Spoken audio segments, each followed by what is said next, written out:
poetry and all. Their love and understanding, and they're better than anyone.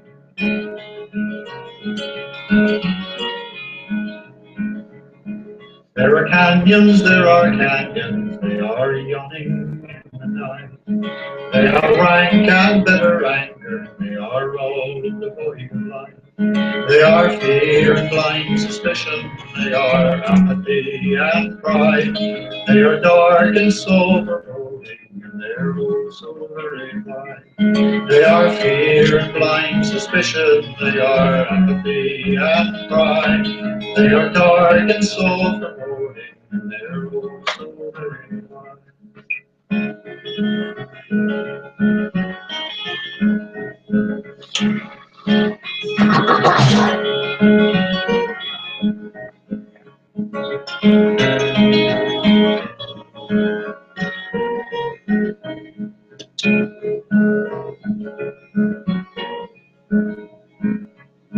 Let us build a bridge of music, let us cross it with a song. Let us span another canyon, let us right another wrong. Oh, and if someone should ask us where we're up and bound today, we will tell them building bridges and be off and on our way. Oh, and if someone should ask us where we're up and bound today, we will tell them building bridges and be off and on our way. We will tell them building bridges and be off and on our way. We will tell them building bridges and be off and on our way. Thank you, Bill Staines, for allowing us to use the song Bridges on Bridges Programming. I think Bucky was singing along with you. This is a thing where we bridge things together. In this case, we're bridging the dead people who said good things, and that's Bucky. With us live people. With just live people who are trying to bring them back and bring those things back. This all is these Bucky. ideas that are disappearing into history. Right? Yeah, this is Bucky Fuller. Say hello, Bucky. Hi, guys. How are you? And then we have Susan Comont over here. Say hello, Sue. Hi, Sue. Hello. And then hi, Bucky. And then we have. You're looking good today. I think you put on a little weight. Well, yeah, it's hard to do this when you little hair. When you're full of holes, you know. Right. Doesn't hold the food good. Oh. That's part of the physics. And we have with us Dennis Carius. Dennis, are you there? Hey. Hi, Dennis.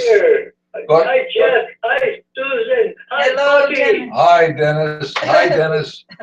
Anyway, so we're here now, and we're going to go back to Bucky because Bucky had such great ideas, and we're going to try to bring his ideas back to life. And his ideas were very similar to our ideas. And I heard somebody today, which would tell you that there are recurrent things that people think about, and right, and we're in agreement on right. Is recurrent ideas. So at some point, hopefully, they will be actually incorporated into our social economic systems. Right.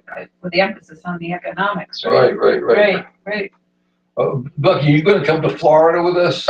Are you going to do our next week's show in Florida? I might. I don't know. I'm thinking it'll be a lot warmer there. You won't have to. Well, and that's I'm frigid. I get shivers here. Yeah, right.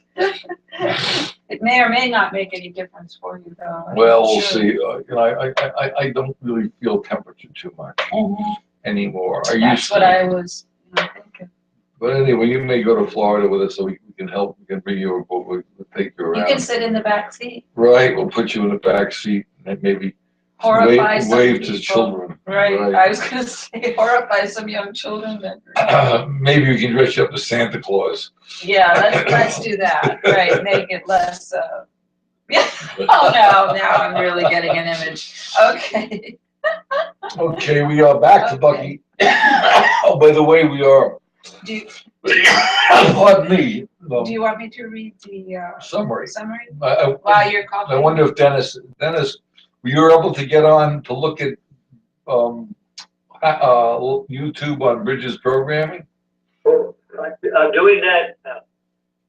Did you want to do some more summaries of our intentions and things like that, or should I read the summary? Oh, by the way, let me just do some house cleaning keeping. First of all, you're listening to Bridges Programming. This is Wednesday World Call In. We're hoping to get people to call in around the world, and people do see this program when it's not live, and they send us emails when what they'd like us to talk about.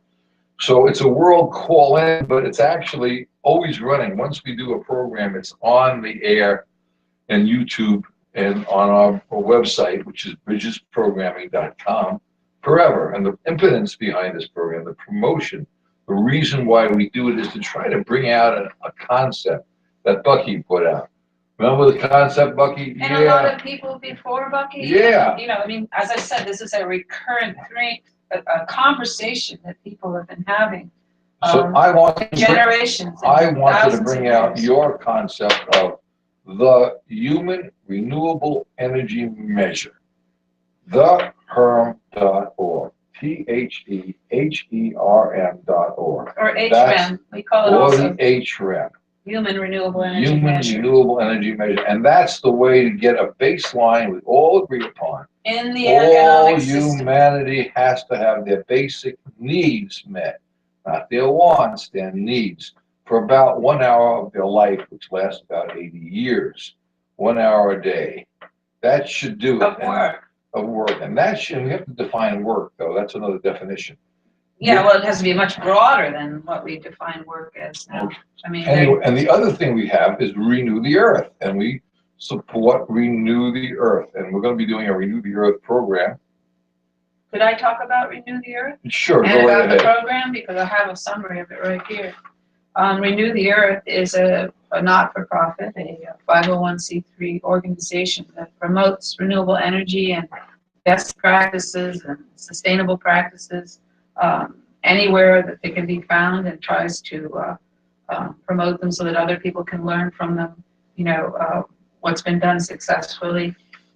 And we've got a program coming up on the early November. We haven't set the date yet, but one of our programs, and that we'll be doing through Bridges Programming, and then it'll be rebroadcast on Renew the Earth Radio, we call it.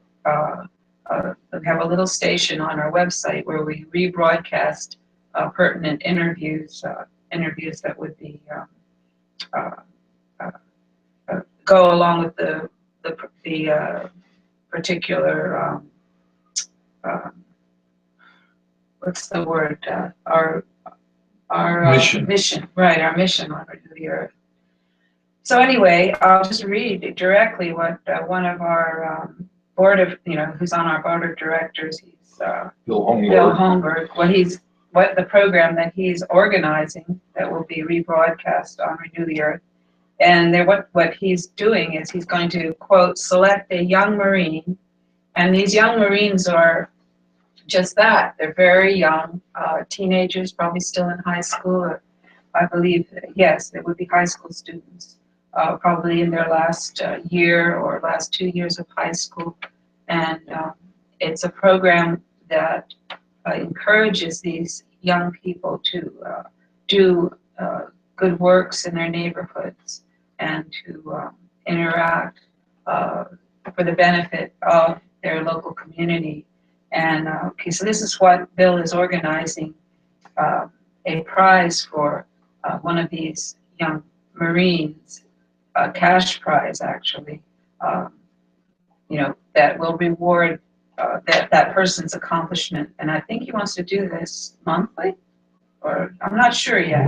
But anyway, it's going to be a new program. Yeah, it's going to be a program. But it'll be sponsored. It'll be on Bridges Programming website and Renew the Earth website. And so a young Marine will be selected, interviewed over worldwide Renew the Earth radio and TV, which is video, in New York or wherever we take our equipment. It won't just be in New York. It will be conducted over the internet in the young Marine's hometown on November the 10th. In other words, they can be interviewed wherever they are, obviously, because it's over the internet. Through Hangouts. Will last about 40 minutes, consist of 4 segments: a brief description of the Young Marine program, a short summary of the services of the late Colonel Pete Hillgardner, and that's a special part of it. for this one program that Bill Holmberg is describing. He was a very accomplished U.S. Marine Corps retiree Lieutenant who died, Colonel. I think, last winter, and Bill wants to honor him. Anyway, and a summary of the community services provided by the selected young Marine, and an interview with that young Marine about the importance of community service in the lives of high school students. The recording will be kept in archives on Renew the Earth. So that's a new regular feature that will be part of our programming and part of Renew the Earth radio, radio video or audio video, however you want to refer to that. So that's that. And shall I go on to the summary for today? Oh, Dennis, what do you think about that new program that we'd like to get out about honoring people who do community service? Youngsters, high school students. Right. Yeah. It's, So I think that high schools, right, they're just in time when they graduate to go to college for their major.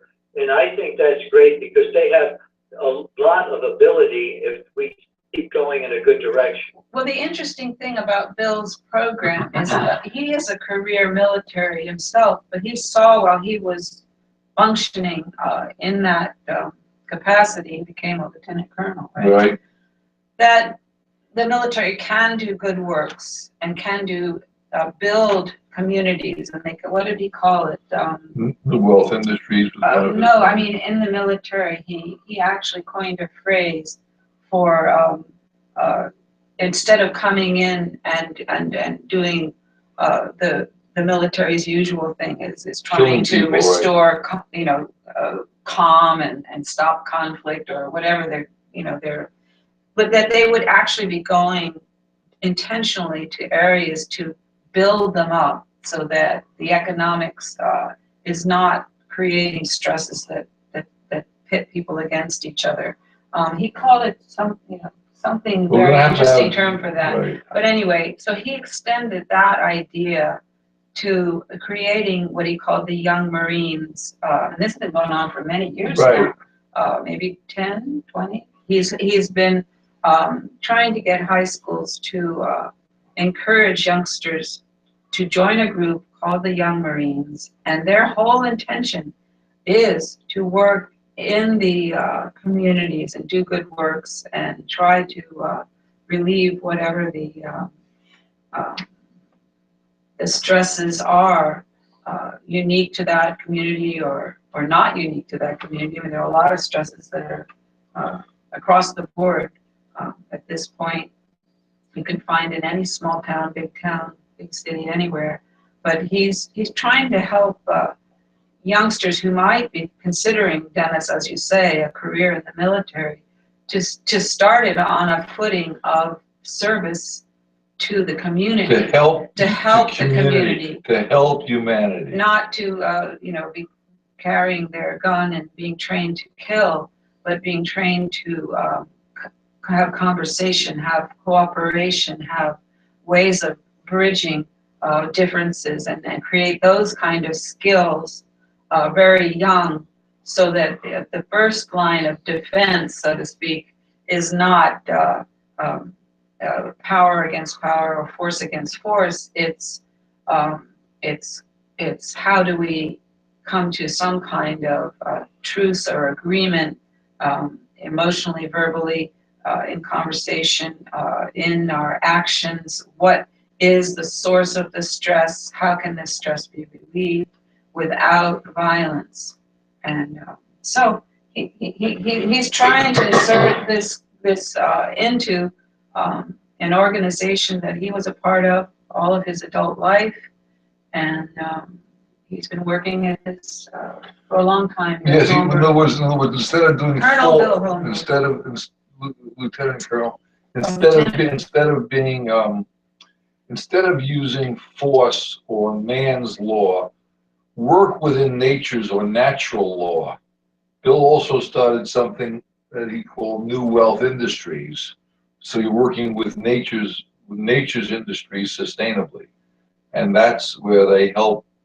So we can worked without damaging the planet and killing human beings. And that's another good thing. New wealth industries. We're not going to get into that right now, but maybe we can go into doing a weekly program with this. This other concept. We're over in Florida, Right. and we'll have a Renew the Earth program. How does that sound to you, Bucky? Sounds good to me. Sounds good to me. Yes. But How about to Dennis? Oh, yeah, thanks for asking. I think that self-defense is very important. So if our kids are out of high school and they're age for college or something, sure, they can go to college, or if they want to, they can help defend our country. Self-defense is important. What's not good is to send our troops overseas if they have oil under the ground over there, because then that is doing just the opposite. That they have to defend themselves over there. Let me ask you a question, Dennis, then. Let's do it this way. Supposing that every person who's born in this world is born automatically with a social security number. Is that a good idea? We know that already. Doesn't that happen right away? Yes. So let's say that social security number puts them right into the military. But the military, It's not a military as we know. We're going to change the mission of the purpose. We're going to change the purpose of the military. Because when you join the military, you get your education, food, and shelter immediately, right? Just like the Right. HREM. So that's just like the HREM.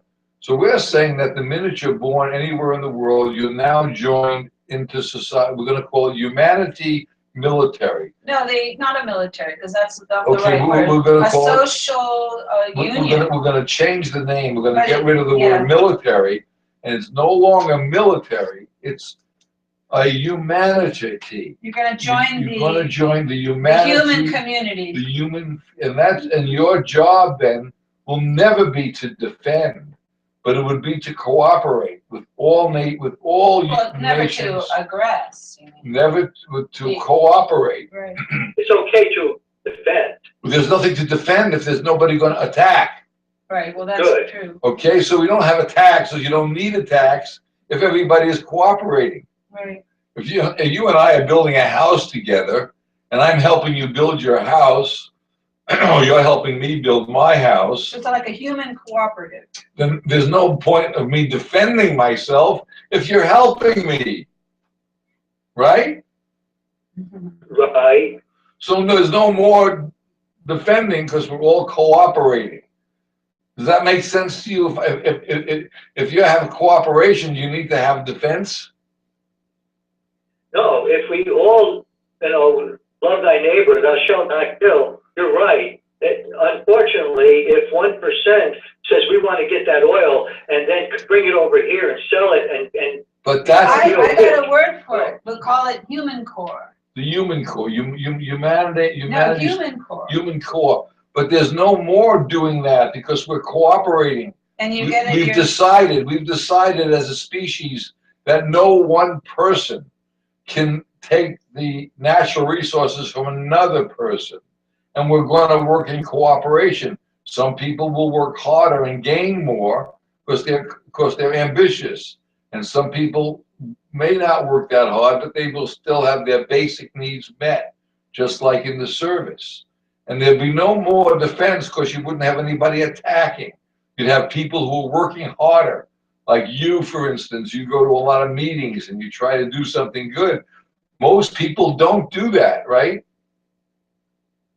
well, I can't speak for them, but some people do. But most people don't, do they? Okay. All right. Okay, so now, did you have to defend yourself against me for saying that? Oh, no, I did not have to defend myself against you for saying that. But maybe what you're saying, though, is we can teach kids when they're in grade school and in high school that this is something they should do instead of brainwashing them and saying, well, this is why we sent our troops across the ocean in World War I. Yeah, trying to justify But World War I right. and World War II and the wars prior to that, And after that, and all these wars way back into the early days when they had what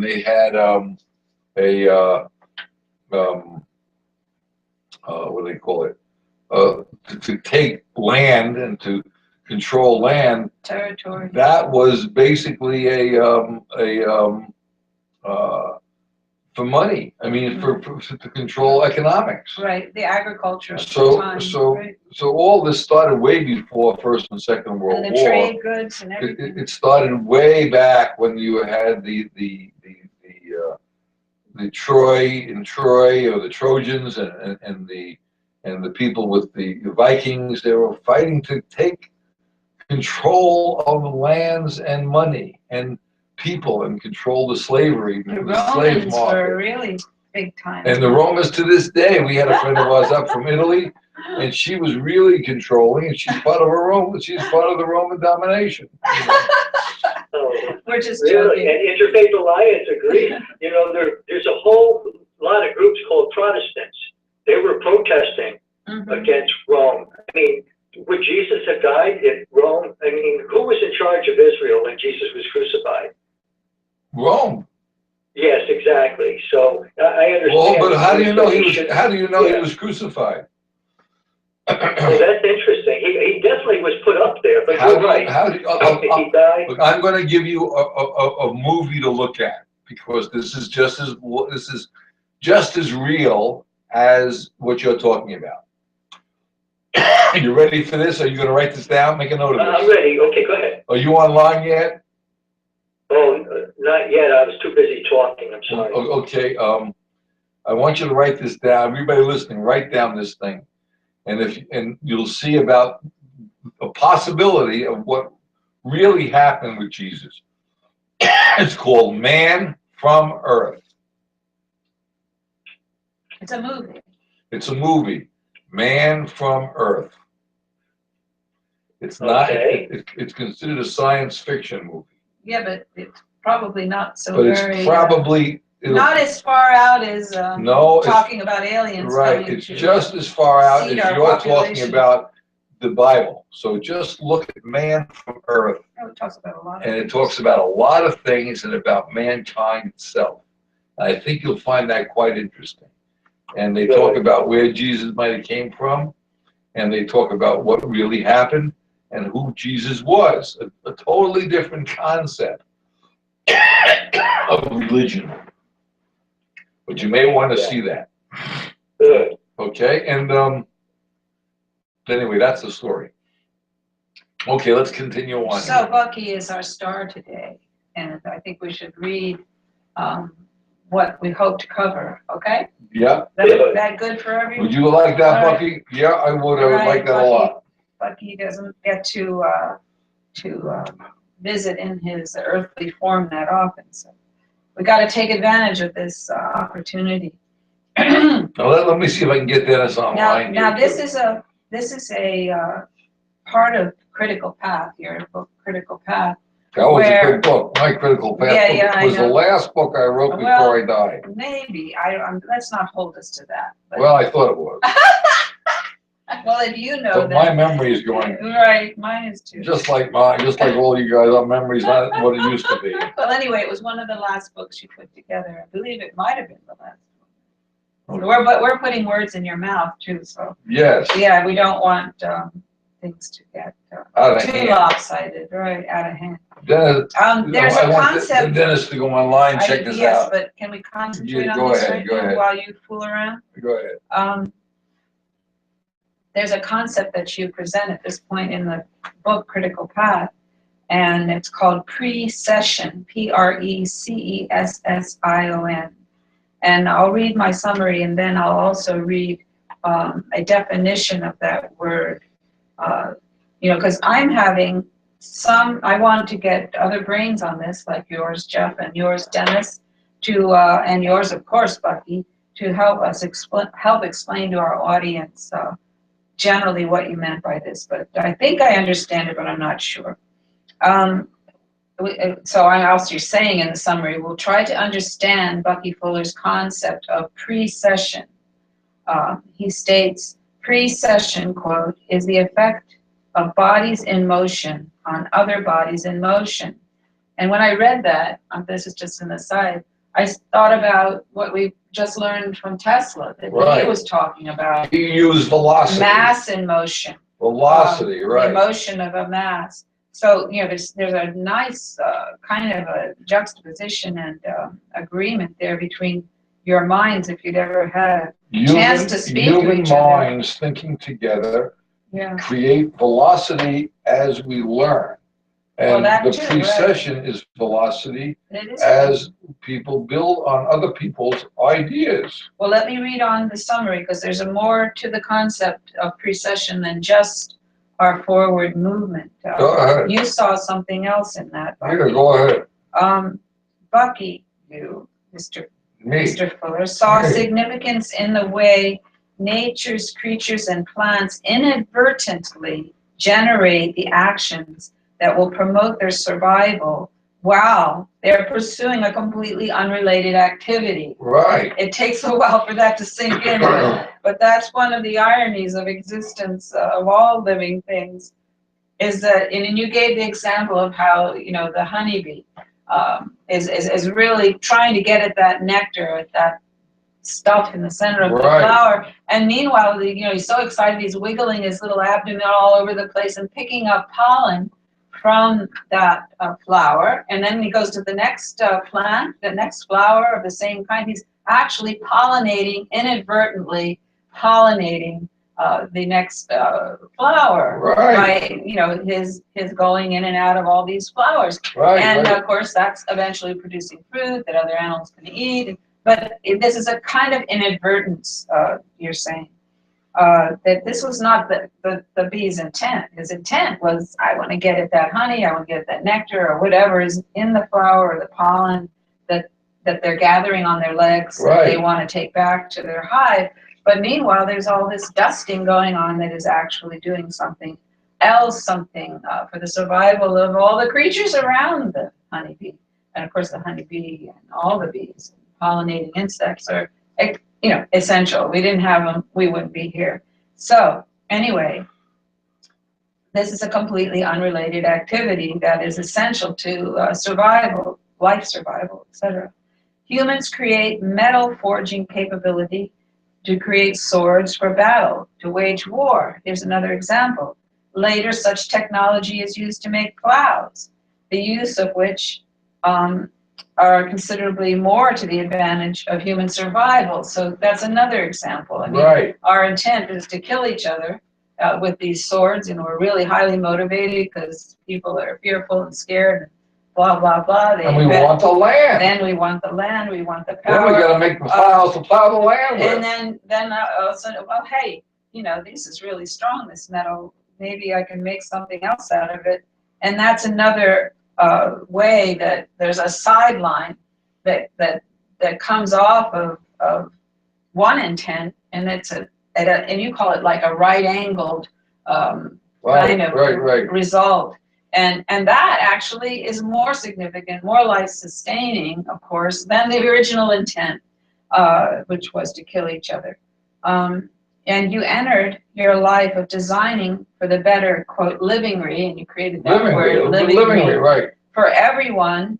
We all have to have basic needs met. Livingry. You entered your life of designing technology, etc., for the better livingry of everyone. Right, I got a good conviction. I designed a bathroom, one whole piece used in Germany now. Oh yeah. One piece bathroom. And that was back in 1927. Right. And now you go into it. Now you go in. Well, they were using it long before we were making out of fiberglass. And now you go into any Home Depot or Lowe's, and there you see these fiberglass tubs, these complete, you know, not whole. In Germany, a whole bathroom. But there in Germany, they do the whole thing, the sink, the shower, and bowl, the toilet. Everything is one mold.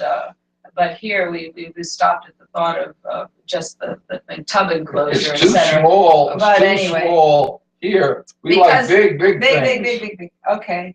Anyways, but let me go on to what you're saying at the end here. You entered your life of designing for the better livingry of everyone with the conviction that nature would ease humanity toward the best technology eventually, and that the best use of that technology. Nature is also natural because law. you felt, quote, that humanity was designed to perform an important function in universe. Right.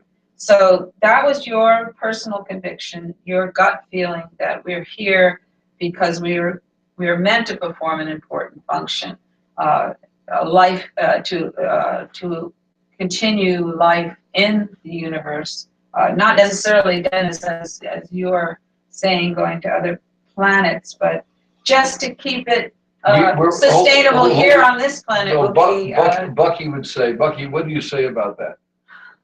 We are on our spaceship in outer space. Right. So there's no point in going anywhere. We're already there. We're there. There's no point in jumping off this outer spaceship to another one to screw that one up. Well, we certainly haven't got it together here yet. So. Did you get online yet, Dennis? Well, no, I just have to mention something. Did you ever hear of something called climate change or global warming? Never such a thing. Can't be. We can stay on this spaceship. We can stay on this spaceship as long as we can keep it, so that we can live here. But unfortunately, if we have global warming, we might have to go to a different one. Well, that may be so, but we probably won't be able to because we really don't have that technology or that the availability of that kind Why of would you want to technology. go to another I want to say spaceship something. if you can't clean this spaceship up? Well, that's a very good point. But another point is, and you said this, Bucky, that nature has lots of things it's doing on this planet. And we, as a human species, are not their only experiment, as you put it. We're not nature's only experiment. I mean, she'll do the best she can to encourage us because we've got the big brain, we've got the way to do deductive reasoning. We're very creative. We're tool makers. We're, with tools or technology, whatever you want to refer it to it as. And our language is a type of tool or technology. Right. And so it's very sophisticated, but so far we have used all these gifts and toward, in general, a more destructive type of economics and to make money. To make money and we worship to money. Consolidate, we worship money. And to consolidate power in the hands of very few who are, highly motivated by their own self-importance, etc. And you see this all the time at different we went to levels. A closing yesterday, yeah. And there were 11 people. It was like going to the Hogwarts bank. And these guys were they were pushing papers that meant nothing. And they were so self-important. Yeah, they didn't even say hello, and nobody introduced anybody. No one laughed until we made some jokes. It was like pulling teeth. It was very strange, very surreal. We both agreed that it was a surreal experience. They're going to look like me in a few years, and nobody will be pulling their chin. No, they won't be able to sign any checks anymore, right? Okay. So I'm going to just read a little bit here where we just made the statement that you felt, Bucky, that we as a species are designed to perform an important function in the universe. And I'll go on for the larger comment there that you wrote here, quote, a function it would discover only after an initially innocent, by trial and error, discovered phase of capability and development. And so you're, I think, saying that right now we're kind of in that trial and error phase, but the things that we're choosing are things that entertain us most, or, right. And not things that are really going to help humanity. Right. Like the iPad here. The iPad here helps everybody have fun, but they're not really using it to benefit humanity so everybody doesn't get killed. Like we're killing each other every day. You guys are killing people all over the world and people dying from starvation, but there's no need for that. You're right, Bucky, you're right. Now I'm gonna, just to get back to your word there, which is precession. Face the camera. I know. I got to face Precession. This interaction or process that you see nature using all the time, this inadvertent type of making sure things don't totally destroy each other, survival type thing that nature has programmed in all living things, just in spite of ourselves, and it kind of, But here's the kind of dictionary definition of what of precession. In mechanics, it's the motion of the rotation axis of a rigid body as a spinning top when a disturbing torque is applied while the body is rotating, such that the rotation axis describes a cone. And everyone has seen this with a top, it's spinning really, really, and then all of a sudden it starts to, kind of change its angle and start to. In physics, it can't keep it up, so it changes its appearance. With the vertical through the vertex of the body as axis of the cone, and the motion of the rotating body is perpendicular to the direction of the torque. Now that, you gotta kind of visualize that. That's we need a physicist to explain that. But the beginning of that description is very much like your trim tab theory. Right. That, okay, you've got this thing with its powerful intent to keep spinning like that, and then there's some small disturbance over here, some gravitational or electromagnetic disturbance that draws it just slightly, and that makes a very, very different orientation of that rigid body. And you said, do you want to describe what trim tab was about? Yeah. That's one of your, that's related to this, I believe. On my gravestone, it says trim tab. Call me trim tab. Call me trim tab. Right. And I guess I can explain it to you, but I'll let Jeff explain it because he has a hard time ventriloquizing. Yeah, I have I'll try to explain, and you can tell me if I'm wrong, Bucky. Okay. Dennis, you there? Well, describe what trim tab means. Dennis. Yes, Dennis is here, and Susan, I can see you, and I see Jeff. Oh, good. Okay, so you see Bucky? Oh, yes, right. Okay, now here's the thing. Did you ever put your hand when you're driving along in a car out the window? When you were a kid and play with the air going by? Did you ever do that? Yes. Now, if you keep your hand straight as the car's going, your hand stays pretty straight, doesn't it? And then you start to relax your muscle. Right? Right. Now, if you bring up one finger, you see my finger, you bring up one finger, all of a sudden that one finger catches the wind, right? Right. That's going to start bringing the whole hand up, and you bring up another finger. That's like a trim tab. Before you know it, your whole hand is being pushed by the entire air currents, almost straight up or back. And that was very well said, because it just a little bit of movement in the finger will change the whole trajectory of that larger. Now you talked about dysfunctional government, right, Dennis? Yeah. Supposing if in the trim tab concept, if one person says we need to help all of humanity, and that's like a trim tab, and then so it starts to move that little teeny bit, just like your finger did in the air. And then the next person says the same thing, and before you know it, the entire hand is saying the same thing because of one little movement of the finger changed the entire hand. And that's what the trim tab's about. Did I get that right, Bucky? You did great. And another way to put it, because you were a sailor and you enjoyed boats from childhood, you one of the first, from what I understand, one of your earliest experiences was when you were on your family's island, Bear Island off Maine. Right. That you had your own boat, that you would go back and forth from the island to the mainland to pick up the mail every day in the newspaper. By sailboat. And you invented a push-pull to make it easy, because you didn't really want to have to row that all day. It was a lot of work. Or sail. Right. But you invented a little tool, a push-pull. It was like an umbrella at the end of a long pole, and if you moved it like this, you were able, in the water, you were able to propel yourself more easily than the rowing motion, or you got tired of the rowing motion, I don't know. But you pushed one way and it released the. And this was as a child. Right.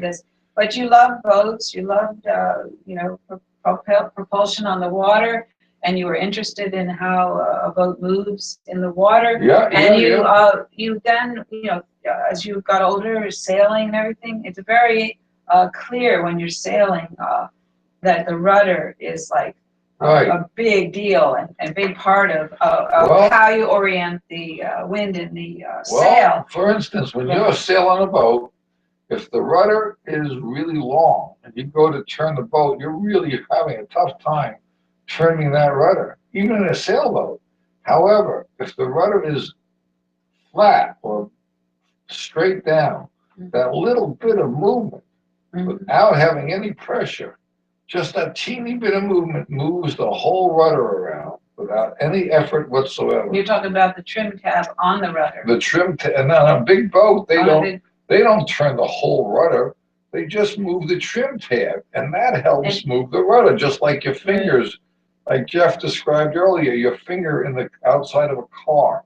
That's the trim tab, and it helps move the rudder, the whole boat around to control the boat to the advantage. And in this case, the programming here is in using the trim tab as this program is the advantage we're trying to get to move humanity to a better quality of life. You mean Bridges programming is like a trim tab? That's an interesting thought.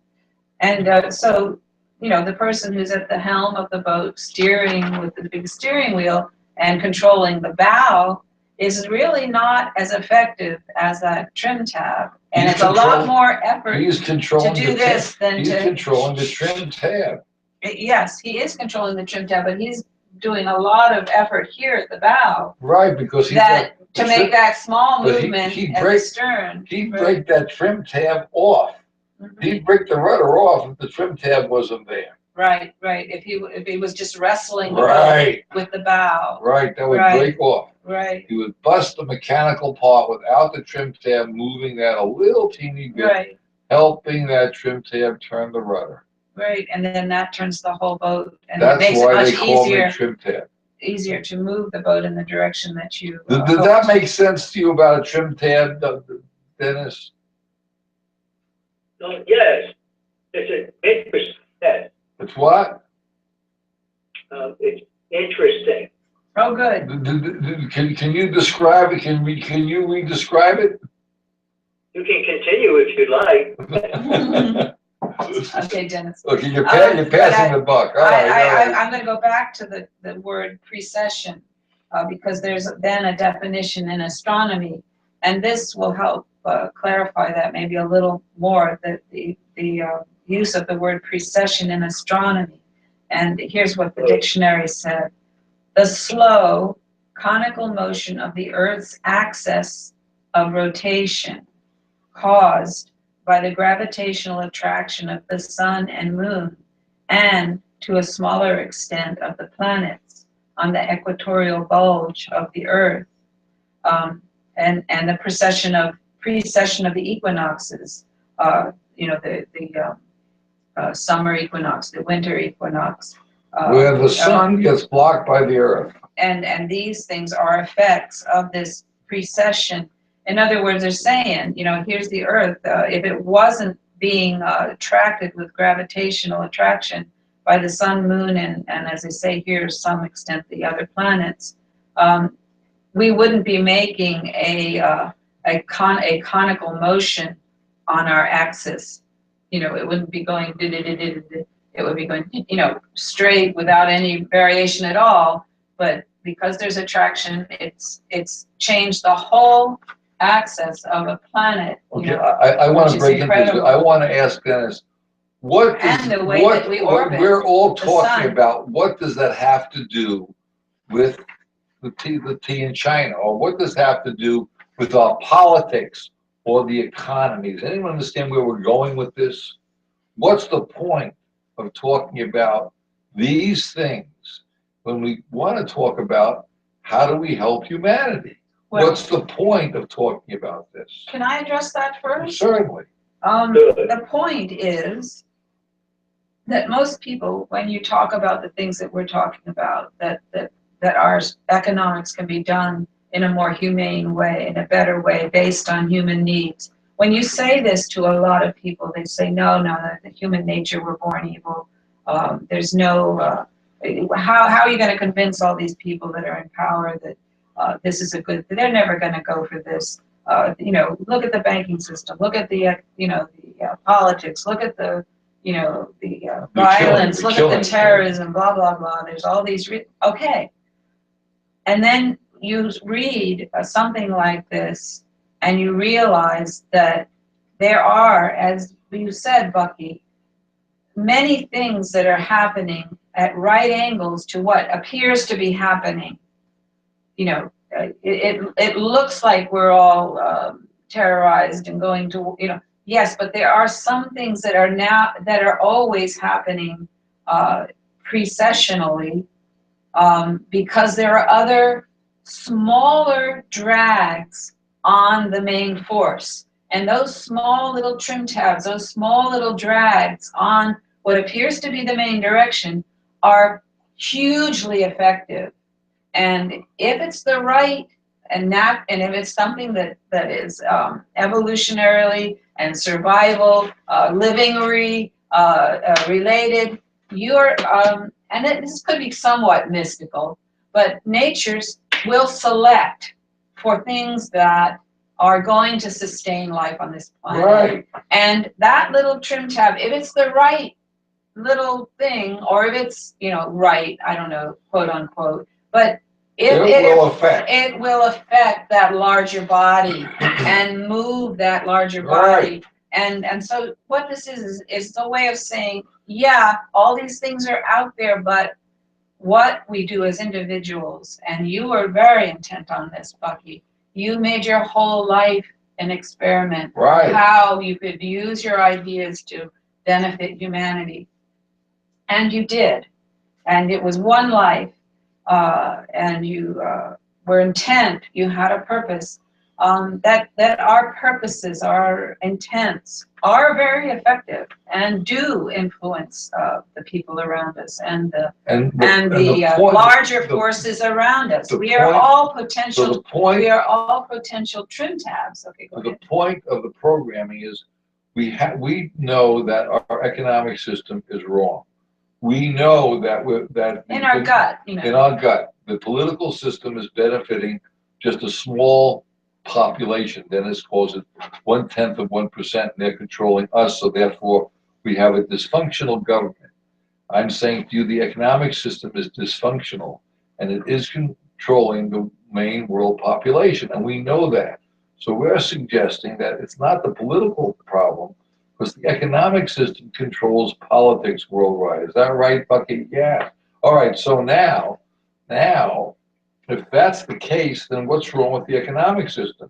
I believe that I'm an individual, and I want to work as hard as I want to work for what I want to do personally. However, I have no right as a human being, as if I work hard in let's say cutting wood, if I cut too much wood down that wipes out the entire natural resource, then I have a problem. I have to be able. Nature has a problem. Nature has a problem with that. So I have to work within the boundaries of nature and my knowledge. I mean, that's what climate change is about. It's affecting. I can't allow my ambition to destroy the water or the air or the soil. And that's what's happening now because of ambitious people who have no checks, and they're not ambitious to do good for humanity. Or to do bad. They're ambitious. That's just their nature. Is to worship money. Then, yeah. And if they worship money instead of humanity, then they're going to destroy our planet. Or life on Earth, for that matter. Well, destroy the people, and yes, it actually. It's all interconnected. I don't believe it'll destroy life on Earth. It'll destroy humanity, because this planet will survive. We may not be here. Nature will definitely wipe us out. If we wipe out our water and we wipe out our air, there'll be different species that will survive. That's true. Because there's species on the bottom of the ocean that have no eyes. They can still see in their own way. And they, in very cold weather and all kinds of things, our stupid human beings are first starting to learn about. So we haven't even, and I love these PhDs that are friends of ours, They're very good people. They believe they're doing the right thing. But the reality is they have their belief system that we are so smart, but we haven't even begun to learn about things. And because we gave them a PhD, pile high and deeper, or please help donate, or whatever you want to call that PhD, they think they're smarter than the average person, and that's what's killing us. We saw a whole bunch of attorneys and bankers yesterday, and these idiots they had no idea that they were selling a product. They were making money. They were making Off of their your living 30 years of off work. of another human's being years and years Lifetime and years of right, work right. that they were collecting a percentage of the money to go into their pockets to help another guy who's younger want to continue on with the physical needs of that property that was being sold. But they weren't doing anything constructive other than protecting money. And that's the interesting part about this whole thing, that no one realizes that money is not the thing that actually makes the world go around, even though some people believe It's people's it's people's human beings that makes the world go around. And of course, this came into disrepute because of everyone's, oh yeah, that sounds like Karl Marx, blah, blah, blah, and that led to communism, and that led to horrible wars. And this is all, pardon me, BS. That isn't the trajectory.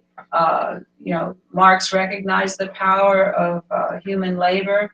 He never gave it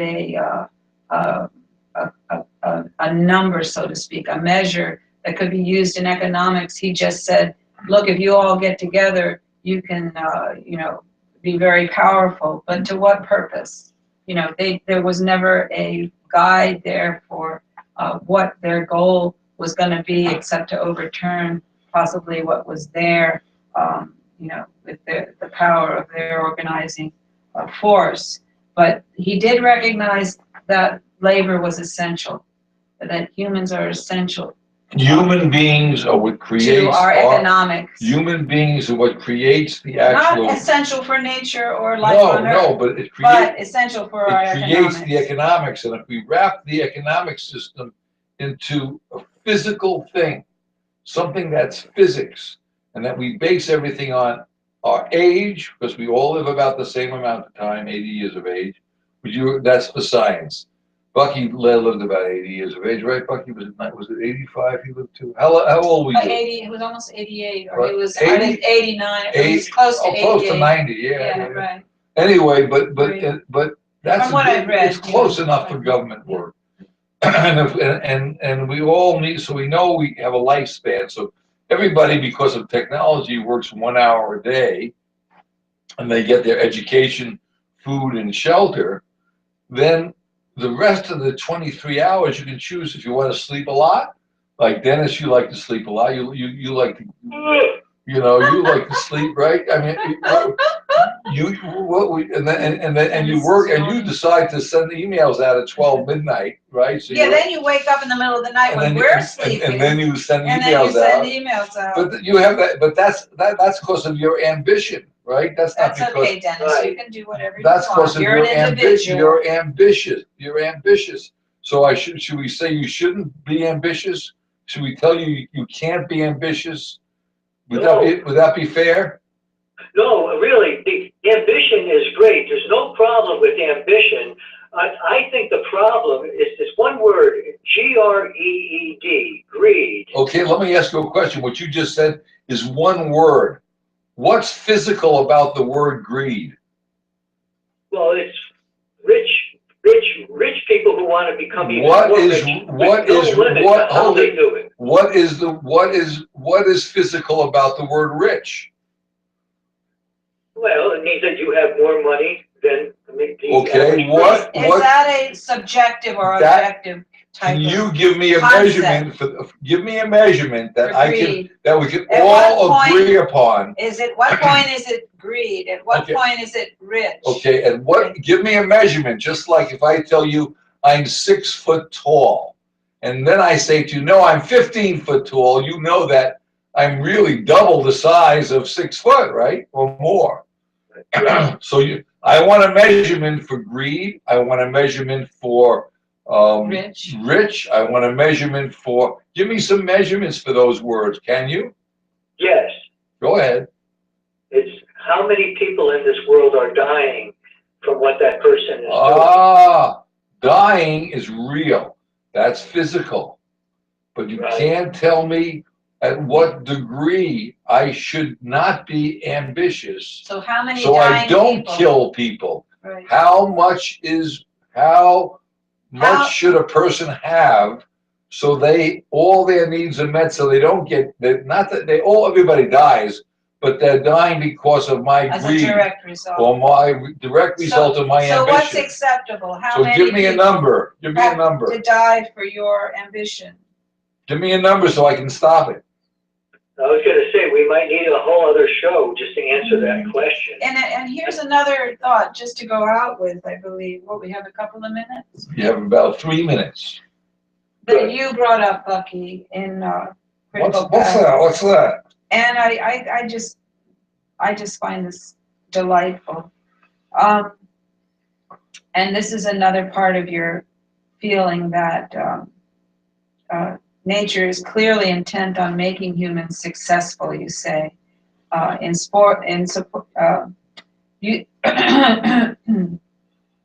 Nature clearly supporting all her intercomplementary ecological regenerative tasks. I note, and you say here, I note that nature did not require hydrogen to, quote, earn a living before allowing hydrogen to behave in the unique manner in which it does. The hydrogen bomb. The essential way that hydrogen reacts with all of the chemicals. Look how we're using hydrogen. Yeah, I know. Look how we're using it. But the point is, you're saying that nature does not require hydrogen to, quote, earn a living. Right. Nature does not require that any of its intercomplementing members, quote, earn a living. Right. So we're the only living a group that is required to earn a living. Now, right away, you have to look at that for what it is. We're born alive. Right, Why then does the equation change? When we get to the age of independence or whatever from our family, to now you must earn your living, earn the right to live, earn it. But you're working for other people, not yourself. You're working for the top wealthiest people to keep them wealthy. And what I'm trying to lead this to is, shouldn't this be the point where we say, aren't all living things on this planet serving some purpose? So why not make sure that all of our basic needs are met through our economics, so that everyone can have the opportunity to be a trim tab, to have the time to think, to get the knowledge that they need to accomplish their best potential. And wow, you talk about a renaissance that could be possible on this earth with that kind of interaction among people. That's right. We have to go out though, I guess. Thank you, playing. Thank you, Dennis. Energy. It all comes down to energy. You wonder where the money's gone. Well, here's some fuel for thought. Thank you all for listening. Thank you all for listening. Thank you, Dennis. You can go to have your breakfast now. Are you there, Dennis? Supplies go down and prices soar, our futures are at stake. And when it's gone, it won't come back, and we'll be out of luck. Oh, energy, energy. It all comes down to energy.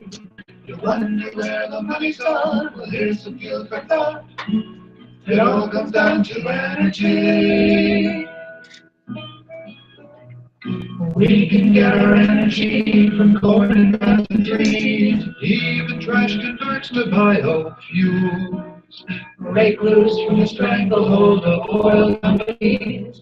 Renewables can fuel the world. We're here to spread the news of energy, energy. It all comes down to energy. You wonder where the money's gone? Well, here's some fuel for thought. It all comes down to energy.